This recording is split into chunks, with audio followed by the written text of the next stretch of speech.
In the continuation of chapter number 6 electromagnetic induction, आज हम ले रहे हैं remaining questions from NCERT exercise और ये क्वेश्चन नंबर 6.12 है। क्वेश्चन कहता है square loop of side 12 centimetre and its with its side parallel to the x and y axis is moved with a velocity of 8 centimetre per second in the positive x direction in an environment containing magnetic field in the positive Z direction. That means उन्होंने आपको एक x और Y plane दिया है और उसके अंदर एक स्क्वायर हमने प्लेस कर दिया जिसकी दोनों साइड 12 सेंटीमीटर गिवन थी हमें। It is moving with 8 metre per second velocity से मूव कर रहा है और वो भी कहाँ, जहाँ पर मैग्नेटिक फील्ड एक्ट कर रही है इन पॉजिटिव जेड डायरेक्शन। तो यहाँ डॉट्स से मैंने रिप्रेजेंट की है मैग्नेटिक फील्ड और ये डॉट का मतलब हुआ आउटवर्ड नॉर्मल। तो outward normal is your positive Z axis. अब आगे कहता है कि the field is neither uniform in space nor constant in time. It has a gradient of 10⁻³ Tesla centimetre inverse along the negative x direction. यानी कि field gradient act कर रहा है, मैग्नेटिक फील्ड ग्रेडियंट, जिसको हम dB/dx कहते हैं। किसी भी चीज़ को अगर आप x यानी डिस्टेंस के साथ डिवाइड करते हो तो वो rate of change of distance जो है वो ग्रेडियंट कहलाता है। तो यहाँ उन्होंने फील्ड के ग्रेडियंट की बात की तो हमने विद डिस्टेंस डेरिवेटिव लिया और वो कहलाएगा आपका फील्ड ग्रेडियंट। और वो भी कह रहा है कि it is increasing in the negative x direction. So ये दे रहा है यहाँ ब्रैकेट में आपको that is increases by 10⁻³ Tesla centimeter inverse as one moves in the negative z x direction। तो इसका मतलब ये हुआ कि अगर हम इस डायरेक्शन में अपोजिट टू द x यानी इस साइड तो आपका नेगेटिव x होगा, तो अगर नेगेटिव x डायरेक्शन में आप मूव करते हो, डिस्टेंस कवर करते हो, तो उस वक्त जो है फील्ड जो है बढ़नी चाहिए।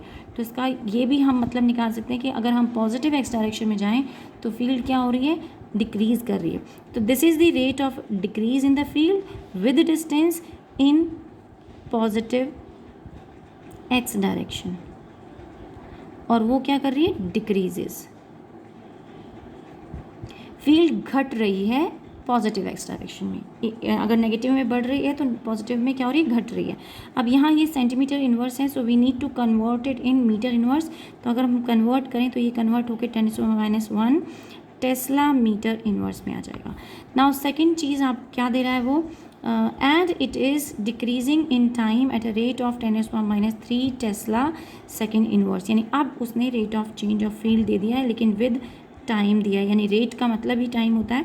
तो अब उसने वैल्यू कितना दे रखा है, again 10⁻³ tesla second inverse. Now because of these two changes, अब ये इसका मतलब ये हुआ, सेकेंड पार्ट का मतलब ये हुआ कि इट इज़ डिक्रीजिंग, ये गिवन ही है यहाँ पर, यानी कि सेकेंड फील्ड भी rate of decrease of B जो है वो आपको गिवन है। तो यहाँ पर भी फील्ड क्या हो रही है, डिक्रीज़ कर रही है। तो दोनों में ही जो वेरिएशन आ रहा है वो डिक्रीजिंग आ रहा है in the when we move in the positive x direction. तो हम क्या कहेंगे कि चाहे टाइम के साथ वेरिएशन हो चाहे डिस्टेंस के साथ वेरिएशन हो, दोनों में ही फील्ड क्या हो रही है, घट रही है।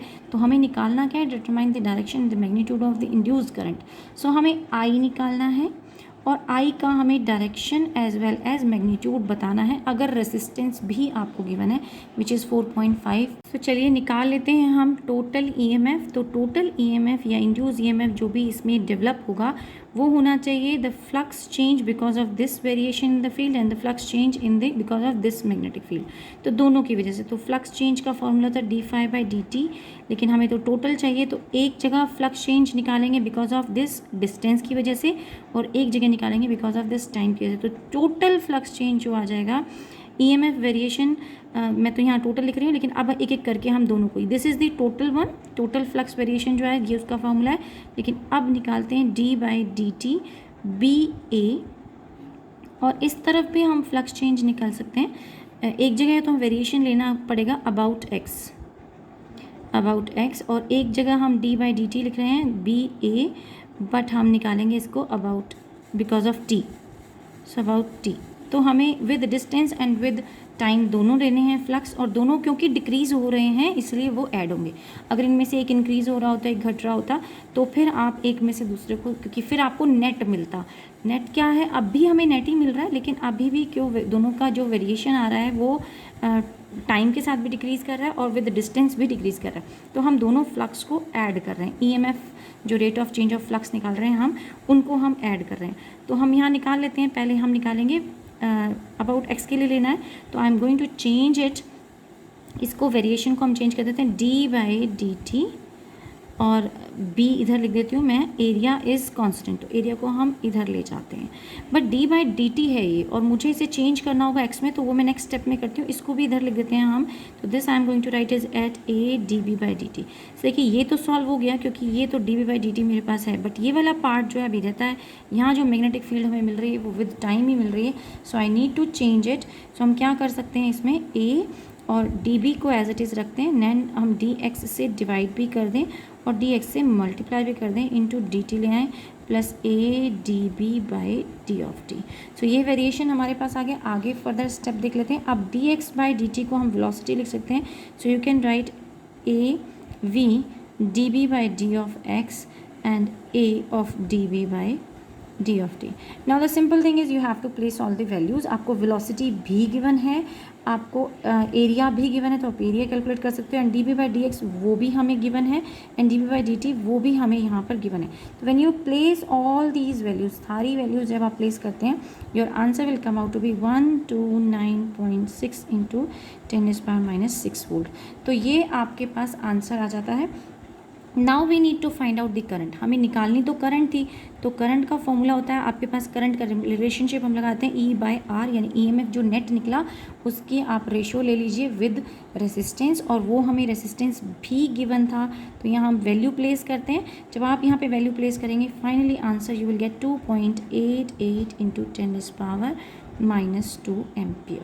सो करंट आपके पास ये वैल्यू में आ जाएगा। Now the point he is asking in the question that you are suppose to tell the direction. So मेन अब हमें बताना है डायरेक्शन। हमें ये तो पता चल गया कि हमने दोनों को ऐड क्यों किया, बिकॉज ये दोनों ही सेम डायरेक्शन में, मतलब डिस्टेंस के साथ भी डिक्रीजिंग हो रही थी फील्ड, और आपके पास टाइम के साथ भी फील्ड डिक्रीज हो रही थी। तो जो rate of change of flux आएगा वो दोनों की वजह से EMF जो जनरेट हुआ वो सेम डायरेक्शन में हुआ, so it will add up. अब डायरेक्शन देख लेते हैं। As the magnetic field is pointing outward, और आप फील्ड को, मैग्नेटिक फील्ड को बाहर लेके जा रहे हैं, यानी कि हम कह रहे हैं कि घट रही है। नेट क्या इफेक्ट आया कि फील्ड डिक्रीज हो रही है, तो इसका मतलब इस लूप को हमने अगर राइट हैंड साइड पे लेके गए, मैंने अज्यूम किया राइट हैंड साइड पे लेके, लेकिन किसी भी डायरेक्शन में लेके जा रहे हो अभी फ़िलहाल, क्योंकि वो एक्स ही डायरेक्शन बोल रहा है क्वेश्चन के अंदर, तो एक्स डायरेक्शन ही मानेंगे। क्वेश्चन में हमने एक्स डायरेक्शन को ही कंसिडर किया, तो एक्स डायरेक्शन में अगर वेलोसिटी से वो मूव कर रहा था और उस वक्त फील्ड घट रही है, डिक्रीज़ कर रही है, तो डिक्रीजिंग फील्ड को हमें क्या करना है, लेंथ लॉ के मुताबिक हमें इंक्रीज़ करना है। अगर हम फील्ड इंक्रीज़ करना चाहते हैं तो ये जो फील्ड कहाँ पॉइंट करे, ऊपर की तरफ। तो जो करंट इस लूप में इंड्यूस होना चाहिए वो ऐसा होना चाहिए जो इस घटती हुई फील्ड को बढ़ाए, यानी कि इस फील्ड की ही डायरेक्शन में वो हो। तो वो कैसा होगा, एंटी क्लॉकवाइज। तो डायरेक्शन जो हमारे पास आई है वो है anti clockwise. This is anti clockwise direction जो हमारे पास आ गई। नहीं तो आप ये भी बोल सकते हो कि the direction of current should be of such nature that it should increase the decreasing current, और इंक्रीज तो हो ही रही। वैसे तो सारी चीज़ें क्लियर हैं, देखो स्टेटमेंट में हमें ये एंटी क्लॉकवाइज कहने में कोई हर्ज नहीं होना चाहिए, क्योंकि बहुत ही क्लियर उन्होंने कहा है कि एक्स डायरेक्शन में फील्ड घट रही थी। तो अगर ये लूप जो है वो एक्स डायरेक्शन में ही मूव करता है तो फिर घटती हुई फील्ड को हमें बढ़ाना होगा। एज हमें क्वेश्चन में ये नहीं दिया हुआ कि वेलोसिटी किस डायरेक्शन में है, सो हम एक स्टेटमेंट ये लिख सकते हैं कि अगर मान लो वाई डायरेक्शन में जा रहा होता, या अगर वो इस डायरेक्शन में, नेगेटिव एक्स डायरेक्शन में बाहर की तरफ निकल रही होती फील्ड, तो क्या होता है। तो हम ये स्टेटमेंट लिख सकते हैं कि करंट का पर्पस क्या होना चाहिए कि वो फील्ड को इंक्रीज़ करे, डिक्रीजिंग फील्ड को वो इंक्रीज़ करे। तो वी आर एज्यूमिंग कि जिस डायरेक्शन में, अगर इस डायरेक्शन में भी जाते तो भी फील्ड क्या हो रही है, नेगेटिव एक्स डायरेक्शन में फील्ड बढ़ती, तो तब आपकी डायरेक्शन ऑफ करंट फिर चेंज हो जाती। अब एक्स डायरेक्शन में क्या हो रही है, फील्ड घट रही है, तो हम घटती हुई फील्ड को हमें बढ़ाना है। So this way you can write the answer. Let us move to the another question. In this question, it is desired to measure the magnitude of the field between the poles of the powerful loudspeaker magnet, a small flat search coil of area 2 centimeter square with 25 closely wound turns. तो आपको area of coil दे दिया है, आपको number of turns of the coil दे रखी है, is position normal to the field direction, और आपसे कहा गया कि ये जो फ्लैट कॉयल थी ये आपने मैग्नेटिक फील्ड्स के बीच में रखी है। तो बात किसकी हो रही है, लाउड स्पीकर की मैग्नेट्स की बात हो रही है। So between the two poles of the loud speaker हमने एक कॉइल को रख दिया और वो कॉइल कैसे प्लेस्ड है, नॉर्मली प्लेस्ड है। तो कॉइल को या अब क्या कह रहा है, and then quickly snatched out of the field region, तो हम उसे क्विकली फील्ड रीजन से बाहर ले आए हैं, या फिर one can give it a quick turn of quick 90 degree turn to bring its plane parallel to the field lines. या तो आप इसे क्विकली लूप से बाहर यानी मैग्नेटिक फील्ड एरिया से बाहर ले आओ, या फिर आप उसको 90 डिग्री टर्न करा दें। तो हमें निकालना क्या है, the total charge flown in the coil, वो भी आपको गिवन है, 7.5 मिली कूलम दे रखा है आपको, and the combined resistance of the coil and the galvanometer is also given. So हमें टोटल चार्ज भी दिया है 7.5 milli coulomb, and total resistance भी आपको गिवन है, वो है 0.50 ohm. Estimate the field strength of the magnet, और हमें मैग्नेटिक फील्ड की जो स्ट्रेंथ है between the poles of the magnet की जो स्ट्रेंथ होगी वो हमें निकालना है। तो मैं मान लेती हूँ कि दो पोल्स की बात हो रही है, लेकिन उसने नाम लाउड स्पीकर का दे दिया, it's the same thing, loud speaker में मैग्नेट यूज़ होता है। तो यहाँ एक बच्चा कन्फ्यूज था, एक बहुत पहले मेरे से बच्चे ने सवाल पूछा था, सो मैं यहाँ उसको रिलेट कर देती हूँ। बच्चे ने कहा कि equivalently one can give it a quick 90 degree turn. तो जब हम इसे टर्न कर रहे हैं तो हम ये फॉर्मूला क्यों नहीं लगा सकते। आपके पास फ्लक्स का रिलेशनशिप होता है B A cos omega T, क्योंकि टर्निंग हो रही है, ओमेगा एक्ट करना चाहिए, और फिर उसके बाद आया कि rate of change of d phi by d t आना चाहिए, और अगर ऐसा होता है तो फिर बी ए ओमेगा आना चाहिए। और उस सिचुएशन में आपको कहा, उसने पूछा कि हमने ये वाला फॉर्मूला, ओमेगा वाला फॉर्मूला क्यों नहीं यूज़ किया, हमने सीधा इसको दूसरे फॉर्मूले से क्यों करेंगे। तो पहले तो मैं वो दूसरा फॉर्मूला बताती हूँ कि वो क्यों लगा रहे हैं, और फिर बताते हैं हम ये क्यों नहीं लगाया।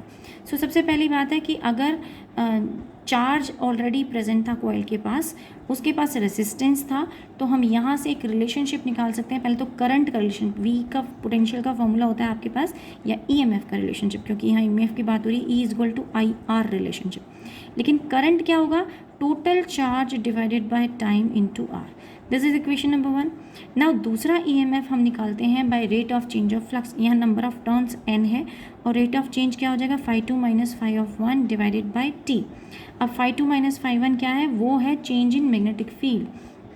सो n लगाया हमने, और मैग्नेटिक फील्ड कितनी आ गई हमारे पास, rate of change of B A बोल सकते हैं, डिवाइडेड बाई टी, और ये माइनस में आता है, this is in negative symbol, so this comes out in negative symbol. So हमारे पास ये रिलेशनशिप आ गया।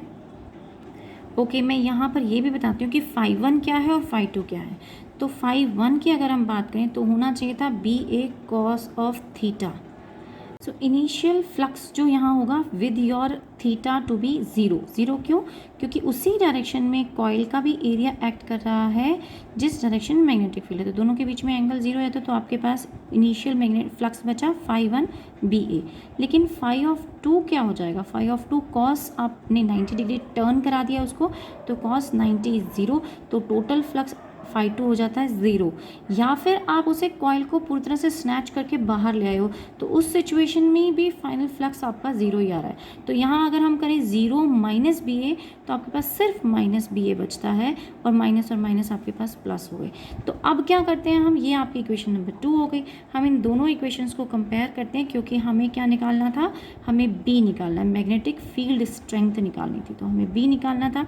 तो मैं Q R is equal to N B A by T put करती हूँ। इधर भी टी है, टी एन टी कैंसिल हो जाता है, और अगर आप इसे रीअरेंज करें तो मैग्नेटिक फील्ड का रिलेशनशिप आ जाएगा Q R by N A. And आपको सब गिवन है, यहाँ पे चार्ज आपको गिवन था, आर रेसिस्टेंस आपको गिवन है, एन नंबर ऑफ टर्न्स आपको गिवन है, ए एरिया भी गिवन है। Now you place all the values and you will solve for it, and the final answer is 0.75 weber per meter square. So this is your final answer. In this question figure is given to you and you are also given with, मैं ऐसे ही समझाती हूँ, बहुत कुछ लिखा हुआ है यहाँ पर। एक दो रेल्स दी हुई हैं हमें ए एंड बी, और दोनों रेल्स को अपने परमानेंट मैग्नेट के बीच में बिटवीन द टू पोल्स, एक नॉर्थ पोल है और एक साउथ पोल, उसके बीच में आपने इन टू रेल्स को रख दिया, और उस रेल के ऊपर पी क्यू जो है एक रॉड प्लेस्ड है, और ये रॉड जो है with certain velocity v move कर रही है। पढ़ लेते हैं। The the rails, the rod and the magnetic field are in the 3 mutual perpendicular direction. और हमें ये भी बोला गया है कि जिस डायरेक्शन में जो रेल्स रखी हुई हैं उनका एक्सेस, जो रॉड रखी हुई है उसका एक्सेस, और मैग्नेटिक फील्ड का, ये तीनों एक दूसरे के परपेंडिकुलर हैं। गैल्वेनोमीटर भी कनेक्टेड है इस सर्किट के साथ, और एक की भी कनेक्ट की हुई है।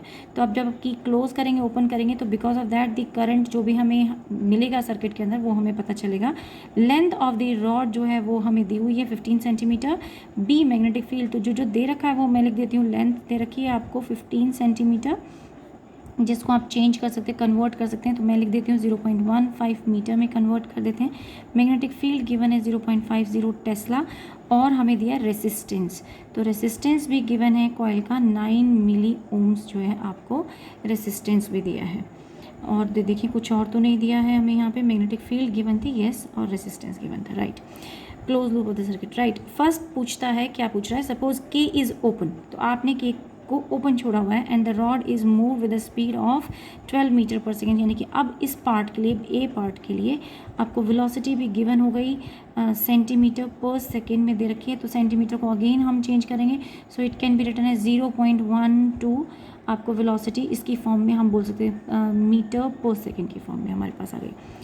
इन द डायरेक्शन शोन, जो डायरेक्शन आपको फिगर में दिया गया उसी डायरेक्शन में give the polarity and the magnitude of the induced EMF. तो जब भी एक मेटल रॉड जो है वो मैग्नेटिक फील्ड में मूव करती है तो उस पर एक ईएमएफ एक्ट करता है, जिसको हम क्या बोलते हैं, BLV। ये डेरिवेशन हमने किया था, डायरेक्टली फॉर्मूला हम यहाँ पे प्लेस कर सकते हैं। मैग्नेटिक फील्ड परपेंडिकुलर है to the direction of the motion of the field, जो रॉड है, direction of the motion of the rod जो है उसके मैग्नेटिक फील्ड परपेंडिकुलर है। तो हम यहाँ पर डायरेक्टली ये फॉर्मूला हम यहाँ लगा सकते हैं, ये हमने पहले डिराइव किया था।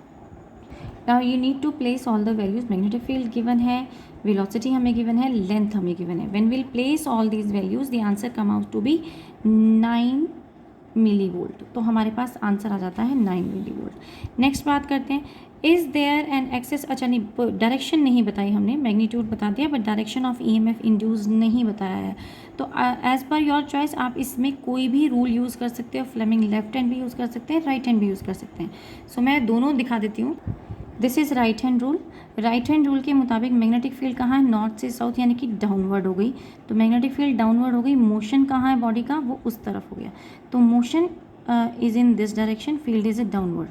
मोशन इस तरफ है, फिर से देख लेते हैं, मोशन तो इस तरफ है और फील्ड हो गई डाउनवर्ड। तो बी जो पिंक वाला स्ट्रॉ था that is representing the field. तो करंट कहाँ हुई, फ्रॉम Q टू P। तो करंट की करंट तो होगा नहीं वैसे क्योंकि की ओपन है, तो करंट जिस डायरेक्शन में होता उसी डायरेक्शन में ईएमएफ इंड्यूस होता है। तो right now it is induced EMF which is being developed from Q to P की तरफ डेवलप्ड हो गए। तो हो गया राइट हैंड रूल। अब लेफ्ट हैंड रूल की बात कर लेते हैं। तो left hand rule is this, अब मैग्नेटिक फील्ड डाउनवर्ड एक्ट कर रही है, अब हमें करंट की डायरेक्शन चाहिए। तो अगर आपके पास वेलोसिटी इधर है तो यानी कि इसके सारे इलेक्ट्रॉन्स भी इधर ही मूव कर रहे होंगे, तो करंट अपोजिट डायरेक्शन में होगा। तो करंट इधर हो गया, मैग्नेटिक फील्ड डाउनवर्ड हो गई। हम देख लेते हैं, करंट हमारा इधर था, मैग्नेटिक फील्ड डाउनवर्ड थी और फोर्स एक्ट की इस तरफ यानी टुवर्ड्स मी। तो टुवर्ड्स मी का मतलब हुआ पॉजिटिव, P से Q की तरफ। तो ये तो हो गई डायरेक्शन ईएमएफ की, और फोर्स की डायरेक्शन कहाँ से होगी, P टू Q। फोर्स हो गई, फोर्स जो एक्ट करे, इसका मतलब सारे इलेक्ट्रॉन्स जो हैं वो कहाँ एक्यूमुलेट हो जाएंगे, वो Q पे एक्यूमुलेट हो जाएंगे। और P कैसा हो जाएगा, वो हायर पोटेंशियल पे हो जाएगा। P हायर पोटेंशियल पे होगा, Q पे सारे चार्ज एक्यूमुलेट हो जाएंगे, नेगेटिव चार्ज। अब अगर की क्लोज करते हैं तो then the current will start flowing through it. लेकिन जब तक की क्लोज नहीं है सिर्फ हम ईएमएफ बता सकते हैं, करंट नहीं बता सकते। Is there an excess charge built up at the rod and at the ends of the rod when K is open. तो जब की ओपन है तो क्या एक्सेस चार्ज डेवलप हो जाएगा, यस होगा। और वो भी मैंने आपको बता दिया कि कहाँ पर एक्सेस चार्ज डेवलप होगा। Q जो होगा वो कहाँ है, उस पर कौन सा चार्ज आने वाला है, उस पर नेगेटिव चार्ज आने वाला है। और P जो होगा उस पर क्या चार्ज आने वाला है, पॉजिटिव चार्ज। इस तरह से चार्ज एक्यूमुलेट हो जाएगा। When the K open and the rod moves uniformly, is there no net force on the electron in the rod PQ? तो क्या PQ के ऊपर कोई फोर्स एक्ट नहीं करेगी, करेगी, फोर्स एक्ट करती है। और उसी फोर्स को मैंने यहाँ पे ऑलरेडी डिफाइन कर दिया आपको कि P से Q की तरफ एक फोर्स एक्ट कर रही थी, और वो डायरेक्शन क्या होगी, from P to Q। No no net force on the electron in the rod PQ even though they do experience magnetic force due to the motion of the rod. Explain. Okay, magnetic Lorentz force तो उन्होंने consider कर दिया, but he is asking the net force. So चलिए इसको मैं समझाती हूँ. वो ये कह रहा है कि जब आपकी मैग्नेटिक फील्ड में ये रॉड मूव हुई तो इसके ऊपर एक लॉरेंस फोर्स एक्ट किया, बिकॉज ऑफ विच जो चार्जेस थे उनके बीच में डिफरेंस आ गया पोलैरिटी में. ओके, ये फोकस से ही जा रहा था. चलिए समझ लेते हैं फिर से. जब ये रॉड मूव हो रही थी तो यहाँ पर एक फोर्स एक्ट की, जिसकी वजह से नेगेटिव चार्ज फ्रॉम पी से क्यू की तरफ आ गए और पी पॉजिटिव में पहुँच गया. लेकिन ये एक्यूमुलेशन कब तक होता रहेगा? तब तक, पहले तो जब चार्जेस का मूवमेंट शुरू हुआ, लॉरेंस फोर्स ने मूवमेंट स्टार्ट कराया, और जब मूवमेंट शुरू हुआ तो एक इलेक्ट्रिक फील्ड डेवलप होना शुरू हुई. जब तक वो इलेक्ट्रिक फील्ड आपकी लॉरेंस फोर्स के इक्वल नहीं हो जाती, तब तक ये ट्रांजिशन चलता रहेगा. यानी कि पॉजिटिव चार्जेस जो पी पे एक्यूमुलेट होते रहेंगे और नेगेटिव क्यू पे एक्यूमुलेट होते रहेंगे, एज लॉन्ग एज योर जो फोर्स जो थी, एक तो थी Q E because of the electric field that was being developed inside this coil, इस रॉड के अंदर जो डेवलप हो गई थी, और एक फोर्स थी आपकी q v B sine theta. ये दोनों फोर्स थी. जब तक ये दोनों फोर्सेस इक्वल, ये लॉरेंस फोर्स है, जब तक ये दोनों फोर्सेस आपकी इक्वल नहीं हो जाती तब तक ये एक्यूमुलेशन चलता रहता है. और जब ये दोनों इक्वल हो जाएंगे तो हम कह सकते हैं कि नेट फोर्स अब नहीं है. लेकिन फोर्स पहले जो डेवलप हुई वो थी लॉरेंस फोर्स. सो यहाँ यही पूछ रहा है, व्हेन की open and the rod moves uniformly, there is no net force. So yes, there is no net force on the electron in the rod PQ even though they do experience magnetic force due to the motion of the rod. तो जब motion rod का हुआ तो उन्होंने एक magnetic Lorentz force experience की, लेकिन वो लॉरेंस फोर्स आपकी इलेक्ट्रिक फोर्स जो फील्ड डेवलप हुई थी बिटवीन द रॉड के दो एंड्स के बीच में, उसकी वजह से जो फील्ड डेवलप हुई उसके जब इक्वल हो जाती है तो नेट फोर्स वहाँ पर फिर नहीं रहेंगी, क्योंकि ये दोनों फोर्सेस एक दूसरे को कैंसिल कर देंगी या इक्वल हो जाएंगी.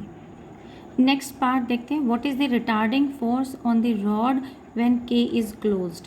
तो जब हम की को क्लोज करते हैं तो जो रिटार्डिंग फोर्स एक्ट करती है वो क्या होगा? तो जब भी एक current carrying conductor magnetic field में, परपेंडिकुलर मैग्नेटिक फील्ड में मूव करेगा तो उस पर फोर्स एक्ट करती है bill sine theta. But theta क्या हो गया यहाँ पे? 90 डिग्री. परपेंडिकुलर है फील्ड, या आई एल करंट एलिमेंट और मैग्नेटिक फील्ड के बीच में जो एंगल एक्ट कर रहा है वो 90 है. सो आई बी एल बचता है, और हमारे पास आई क्या होगा यहाँ पे? आई हो जाएगा आपका E M F by R into L into B. So आपको यहाँ पे ई एम एफ ऑलरेडी हम कैलकुलेट कर चुके हैं, जो हमारे पास 9 आ रहा था. एंड देन रेसिस्टेंस जो है वो हमें वैल्यू प्लेस करनी है. सो लेट अस सी क्या क्या वैल्यू हमें गिवन है. So here the E M F 9 into 10⁻³ millivolt है, मतलब कि मिली वोल्ट दिया हुआ है आपको. बी एल लेंथ दे रखी है, बी मैग्नेटिक फील्ड दे रखी है, तो हमें ई एम एफ चाहिए था और रेसिस्टेंस चाहिए था. तो E M F by R into length हमारे पास आ जाता है रिलेशनशिप, एंड 9 भी हमें दे रखा है. तो everything is given to you, just have to place the. So after calculation you will get the answer 7.5 into 10⁻³ newton. Force आपके पास आ गया. Next, how much power is required to keep the rod moving at the same speed when K is closed. जब आपने के को close कर दिया है तो कितनी पावर चाहिए होगी? तो हमें पावर का फॉर्मूला पता है. वैसे तो यहाँ से आप निकाल सकते हैं एफ वी, क्योंकि आप एफ कैलकुलेट कर चुके हो, और वी वेलोसिटी, उसने सेम स्पीड वेलोसिटी भी आपको गिवन है. तो सिर्फ आपको वैल्यू प्लेस करनी है, और ये सेंटीमीटर में इसको कन्वर्ट करना पड़ेगा. तो ये हो जाएगा आपके पास 0.12 मीटर पर सेकेंड. तो उसमें आप वैल्यू प्लेस करते हैं, then you will calculate the power. The power will come out to be 9 into 10⁻³ watt. So ये आपके पास पावर आ जाती है. बट देन नेक्स्ट पार्ट में वो पूछ रहे हैं, how much power is dissipated as the heat in the closed circuit. तो कितना पावर डिसिपेट होगा? तो ये था ई पार्ट मेरा, ये था डी पार्ट, और अब हम कर रहे हैं एफ पार्ट. तो एफ थोड़ा सा नीचे, तो this is the F part. F part में he is asking power dissipated कितना होता है. उसको हम I² R बोलते हैं. डिसिपेशन का फॉर्मूला है पावर डिसिपेशन का. तो करंट आप कैलकुलेट कर चुके हैं, ये E/R था. इसको आप अलग से कैलकुलेट करके रख लें, क्योंकि यहाँ पर भी यूज़ हो रहा है. एंड रेसिस्टेंस भी आपको गिवन है, तो जस्ट वैल्यूज़ प्लेस करनी है. वैसे ज़रूरत नहीं पड़ती, क्योंकि जितनी पावर आप कंज्यूम हो रही है वही डिसिपेशन की फॉर्म में यहाँ पर आएगी. तो ये वैल्यू जो है कोई डिफरेंट नहीं होगी, ये सेम ही होगी.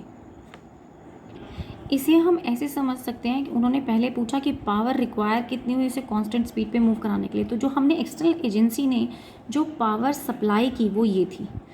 लेकिन ये पावर पहले कन्वर्ट हुई इलेक्ट्रिकल में, क्योंकि आप मैकेनिकल वर्क पर कर रहे हो, यानी मैकेनिकल पावर सप्लाई कर रहे हो मेंटेन करने के लिए मोशन मेंटेन करने के लिए आप मैकेनिकल एनर्जी दी, वो एनर्जी इलेक्ट्रिकल में कन्वर्ट हुई, तभी हमें करंट मिला, इंड्यूस ईएमएफ वहाँ पे डेवलप हुआ।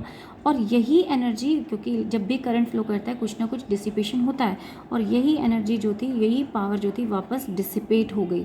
तो ये और ये दोनों जितनी सप्लाई हुई है उतनी ही डिसिपेट हो रही है। और यहाँ सोर्स ऑफ पावर भी क्या है, एक्सटर्नल एजेंसी। सो ये अगर पूछते हैं कि सोर्स ऑफ पावर कहाँ है, कंटिन्यूसली अगर हीटिंग होती है और बाहर से एक्सटर्नल एजेंसी आपको कंटिन्यूसली ये सप्लाई ना दे, तो फिर एक बार ही हीटिंग होकर सारा डिसिपेशन हो जाएगा, फिर कंटिन्यूस कैसे रहेगा, स्टडी मोशन कंटिन्यूस नहीं रहेगा। तो अब नेक्स्ट पार्ट देख लेते हैं, what is the induced EMF in moving a rod if the magnetic field is parallel. अगर मैग्नेटिक फील्ड पैरेलल हो जाती है to the rails instead of being perpendicular, तो फिर आपका थीटा क्या हो जाता है, ज़ीरो हो जाता है, क्योंकि जो डायरेक्शन रेल्स की हो गई वही आपकी मैग्नेटिक फील्ड की होगी। And then you can say कि जो ईएमएफ इंड्यूस्ड करना था वो भी हो गया आपके पास ज़ीरो। तो कोई ईएमएफ इंड्यूस नहीं होगा अगर रेल्स की डायरेक्शन जो है वो मैग्नेटिक फील्ड के पैरेलल हो जाती है। रिमेंबर जो फॉर्मूला हमने यहाँ पर लगाया है वो एक्चुअली फॉर्मूला ईएमएफ का होता है BLV, साइन ऑफ थीटा लेते हैं, लेकिन थीटा तो ज़ीरो हो गया, तो थीटा ज़ीरो होते ही ये entire term will be zero. हमारे पास BLV साइन 90 आया था जब हमारे पास परपेंडिकुलर थी फील्ड, और उस वजह से आप BLV, ओनली BLV का डायरेक्ट फॉर्मूला हमने फर्स्ट पार्ट में यूज़ किया था। ये मैं इस क्वेश्चन के लिए ना पर्टिकुलरली आपको ये कहना चाहूँगी कि ये क्वेश्चन जो है वो मोशनल ईएमएफ से कनेक्टेड है। तो जो वीडियो मैंने इससे पहले कुछ वीडियोस अपलोड किए थे, मोशनल ईएमएफ का जो पर्टिकुलर वीडियो था उसको आप देख लेंगे और फिर ये क्वेश्चन देखेंगे तो completely tip to tip, point to point उन्होंने एग्जैक्टली वही क्वेश्चंस पूछे हुए हैं पार्ट्स में जो उसमें वहाँ एक्सप्लेन किए हुए हैं। चलिए नेक्स्ट क्वेश्चन देखते हैं। ओके, वीडियो लंबा हो रहा है तो आज की क्लास के लिए इतना ही। नेक्स्ट क्लास में लास्ट के 2 क्वेश्चंस बच गए हमारे 16 एंड 17, वो हम लेंगे। Thank you.